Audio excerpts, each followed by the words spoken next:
ಬೇಸಿಗೆ ಆರಂಭದಲ್ಲೇ ಬೆಂಗಳೂರು ನಗರದಲ್ಲಿ ಜಲಕಂಟಕದ ಪರಿಸ್ಥಿತಿ ನಿರ್ಮಾಣವಾಗಿದೆ. ಬೆಂಗಳೂರಿನಲ್ಲಿ ಹಲವು ಬೋರ್ವೆಲ್ಗಳು ಬತ್ತಿ ಹೋಗಿದ್ದಾವೆ. ಈ ಬಾರಿ ಮಳೆ ಸರಿಯಾಗಿ ಬಾರದ ಕಾರಣ ಒಂದ್ ಕಡೆ ಕಾವೇರಿ ನೀರು ಖಾಲಿಯಾಗಿದೆ. ನೀರಿನ ಸಮಸ್ಯೆಗೆ ಬಿಬಿಎಂಪಿ ಹಾಗೆ ಜಲಮಂಡಳಿ ಸಭೆಯನ್ನ ನಡೆಸಿವೆ. ಬಿಬಿಎಂಪಿ ಕೇಂದ್ರ ಕಚೇರಿಯಲ್ಲಿ ನೀರಿನ ಸಮಸ್ಯೆಯ ಬಗ್ಗೆ ಸಭೆ ನಡೆಸಲಾಗಿದೆ. ತುಷಾರ್ ಗಿರಿನಾಥ್ ಹಾಗೆ 8 ವಲಯದ ವಿಶೇಷ ಆಯುಕ್ತರು ಸಭೆಯಲ್ಲಿ ಭಾಗಿಯಾಗಿದ್ದಾರೆ. ನೀರಿನ ಅಭಾವ ಹಾಗೆ ಟ್ಯಾಂಕರ್ ಮಾಫಿಯಾ ಬಗ್ಗೆ ಕೂಡ ಚರ್ಚೆಯನ್ನ ನಡೆಸಲಾಗ್ತಾ ಇದೆ. ನಾವೇ ಜನರಿಗೆ 200 ಟ್ಯಾಂಕರ್ ನೀರು ಪೂರೈಕೆ ಮಾಡ್ತೀವಿ, ಖಾಸಗಿ ಟ್ಯಾಂಕರ್ ಹೆಚ್ಚುವರಿ ಹಣ ವಸೂಲಿ ಮಾಡಿದ್ರೆ ಕ್ರಮವನ್ನ ತೆಗೆದುಕೊಳ್ಳಲಾಗುತ್ತೆ ಅಂತ ಹೇಳಿ ಸಭೆಯ ಬಳಿಕ ಬಿಬಿಎಂಪಿ ಆಯುಕ್ತ ತುಷಾರ್ ಗಿರಿನಾಥ್ ಎಚ್ಚರಿಕೆಯನ್ನ ನೀಡಿದ್ದಾರೆ.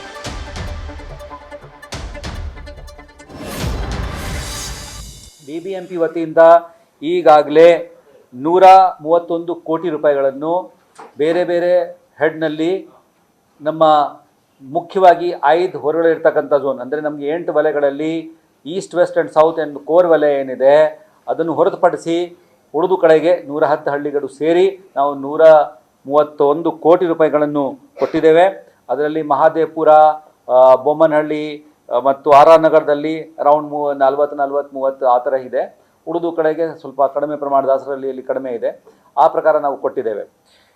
ಸಮಸ್ಯಾತ್ಮಕ ಹಳ್ಳಿಗಳ ಒಂದು ವಿಶ್ಲೇಷಣೆ ಮಾಡಲಿಕ್ಕೆ ಹೋದಾಗ 58 ಕಡೆಗೆ ಸದ್ಯಕ್ಕೆ ಸಮಸ್ಯೆ ಉಂಟಾಗಿದೆ. ಅದರಲ್ಲಿ ಪ್ರಮುಖವಾಗಿ ಮಹಾದೇವಪುರ ಮತ್ತು ಆರ್ ಆರ್ ನಗರದಲ್ಲಿ ಜಾಸ್ತಿ ಸಮಸ್ಯೆಗಳು ಕಂಡು ಬರ್ತಾ ಇದೆ. ಉಳಿದು ಕೂಡ ಹೇಗೆ ಸಮಸ್ಯೆಗಳನ್ನು ಉದ್ಭವ ಆಗ್ತಾ ಇರುತ್ತದೆ, ಆ ಪರಿಸ್ಥಿತಿಯನ್ನು ಬದಲಾವಣೆ ಆಗ್ತಾ ಇರುತ್ತದೆ. ಆ ಪ್ರಕಾರ ನಾವು ನಮ್ಮ ಪ್ಲಾನನ್ನು ಕೂಡ ಚೇಂಜ್ ಮಾಡ್ತಾ ಇರ್ತೇವೆ. ಸದ್ಯಕ್ಕೆ ಇರ್ತಕ್ಕಂಥ ನಮ್ಮ ಮಾಹಿತಿ ಪ್ರಕಾರ ಮಹಾದೇವಪುರ 16 ಕಡೆಗೆ, ಆರ್ ಆರ್ ನಗರದಲ್ಲಿ 25 ಕಡೆಗೆ, ಬೊಮ್ಮನಹಳ್ಳಿಯಲ್ಲಿ 5 ಕಡೆಗೆ, ಯಲಹಂಕ ಮತ್ತು ದಾಸರಹಳ್ಳಿಯಲ್ಲಿ 3 ಕಡೆಗೆ ಜಾಸ್ತಿ ತೊಂದರೆ ಉಂಟಾಗಿದೆ. ಅದು ವಾಟರ್ ಟ್ಯಾಂಕರ್ ಆಗಲಿ, ಆರ್ ಆರ್ ನಗರ 25, ಅದರಲ್ಲಿ ಯಶವಂತಪುರ ಕ್ಷೇತ್ರ 15, 10 ಆರ್ ಆರ್ ನಗರ ಕ್ಷೇತ್ರ.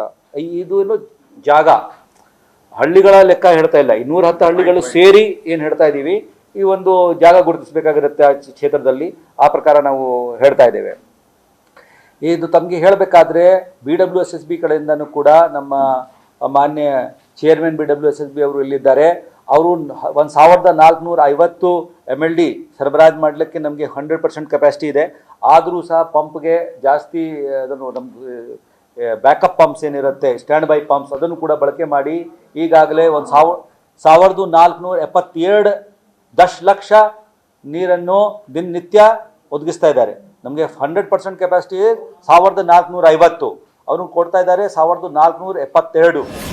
ಮತ್ತಷ್ಟು ಡೀಟೇಲ್ಸ್ ನಮ್ಮ ಪ್ರತಿನಿಧಿ ಧ್ರುವರಾಜ್ ನೀಡ್ತಾ ಹೋಗ್ತಾರೆ. ಧ್ರುವರಾಜ್, ಬೆಂಗಳೂರಿನಲ್ಲಿ ಜಲಕ್ಷಾಮದ ಪರಿಸ್ಥಿತಿ ಈಗಾಗಲೇ ನಿರ್ಮಾಣವಾಗಿದೆ ಅನ್ನುವಂಥದ್ದು ನಮ್ಗೆಲ್ರಿಗೂ ಕೂಡ ಗೊತ್ತೇ ಇದೆ. ನೀವೇ ಸಾಕಷ್ಟು ವರದಿಗಳನ್ನ ಮಾಡಿದ್ದೀರಿ ಬೆಂಗಳೂರಿನಲ್ಲಿ ಪ್ರತಿನಿತ್ಯ ನೀರಿನ ವಿಚಾರಕ್ಕಾಗಿ ಆಗ್ತಾ ಇರುವಂತಹ ಬವಣೆ ಬಗ್ಗೆ. ಆಯುಕ್ತರು ಸಭೆಯನ್ನೇನೋ ನಡೆಸಿದ್ರು, ಇನ್ನೂ 2-3 ತಿಂಗಳು ನಾವು ನೀರಿಲ್ಲದೆ ಮಳೆ ಇಲ್ಲದೆ ಕಳಿಬೇಕಾಗತ್ತೆ. ಪೂರೈಕೆ ಮಾಡೋದಕ್ಕೆ ನೀರಿನ ಸೋರ್ಸ್ ಏನು ಅಂತ ಹೇಳಿ ಸಭೆಯಲ್ಲಿ ಚರ್ಚೆ ಆಗಿದೆಯಾ ಧ್ರುವರಾಜ್? ಎಸ್ ವಿದ್ಯಾಶ್ರೀ, ಮುಖ್ಯವಾಗಿ ಬೆಂಗಳೂರಿನಲ್ಲಿ ಈಗ ಸದ್ಯ ಜಲಕಂಠ ಎದುರಾಗಿರುವಂಥದ್ದು. ಇದಕ್ಕೆ ನ್ಯೂಸ್ ಫಸ್ಟ್ ಕೂಡ ನಿರಂತರವಾಗಿ ವರದಿಯನ್ನ ಕೂಡ ಪ್ರಸಾರ ಮಾಡಿತ್ತು, ಸಂಬಂಧಪಟ್ಟ ಇಲಾಖೆಯನ್ನ ಎಚ್ಚರಿಸುವ ಕೆಲಸವನ್ನ ಕೂಡ ಮಾಡಿತ್ತು. ಆದ್ರೆ ಈಗ ಸದ್ಯ ಇವತ್ತು ಬಿಬಿಎಂಪಿ ಅಧಿಕಾರಿಗಳು ಹಾಗೆ BWSSB ಅಧಿಕಾರಿಗಳು ಸೇರಿ ಸಭೆಯನ್ನ ನಡೆಸಿ ವಿಸ್ತೃತವಾಗಿ ಚರ್ಚೆಯನ್ನ ಮಾಡಿದ್ರು. ಆದ್ರೆ ಈ ಚರ್ಚೆಯಲ್ಲಿ ಮುಖ್ಯವಾಗಿ ಬಿಬಿಎಂಪಿ ಹೇಳ್ತಾ ಇರುವಂತದ್ದು, ನಾವು ಯಾವ್ಯಾವ ವಲಯದಲ್ಲಿ ನೀರಿನ ಕೊರತೆ ಇದೆ ಅಲ್ಲಿ ಟ್ಯಾಂಕರ್ ನೀರನ್ನ ಪೂರೈಕೆ ಮಾಡ್ತೀವಿ ಅನ್ನುವಂಥದ್ದನ್ನ ಹೇಳ್ತಾ ಇದ್ದಾರೆ. ಅಲ್ರೆ ಬೋರ್ವೆಲ್ ಕೊರೆಸುವಂತ ಕೆಲಸವನ್ನ ಕೂಡ ಜಲಮಂಡಳಿ ಮುಂದಾಗಿದ್ದಾರೆ. ಯಾರೆಲ್ಲ ತಜ್ಞರ ಅಭಿಪ್ರಾಯವನ್ನ ಪಡೆದುಕೊಂಡು ಬೋರ್ವೆಲ್ ಕೊರೆಸ್ತೇವೆ ಎನ್ನುವಂತಹ ಒಂದು ಮಾಹಿತಿಯನ್ನ ಕೂಡ ನೀಡಿದ್ದಾರೆ. ಆದ್ರೆ ಇಲ್ಲಿ ನಾವು ಮುಖ್ಯವಾಗಿ ಗಮನಿಸಬೇಕಾಗಿರುವಂತದ್ದು, ಬೆಂಗಳೂರಿನಲ್ಲಿ ಈಗ ಸದ್ಯ ಆಗ್ತಾ ಇರೋದು ಟ್ಯಾಂಕರ್ ಮಾಫಿಯಾ, ಖಾಸಗಿ ಟ್ಯಾಂಕರ್ ಮಾಫಿಯಾ ಏನಿದೆ ಇದಕ್ಕೆ ಕಡಿವಾಣ ಹಾಕುವಂತ ನಿಟ್ಟಿನಲ್ಲಿ ಇವತ್ತಿನ ಸಭೆಯಲ್ಲಿ ಚರ್ಚೆಯನ್ನೇ ನಡೆಸಿಲ್ಲ.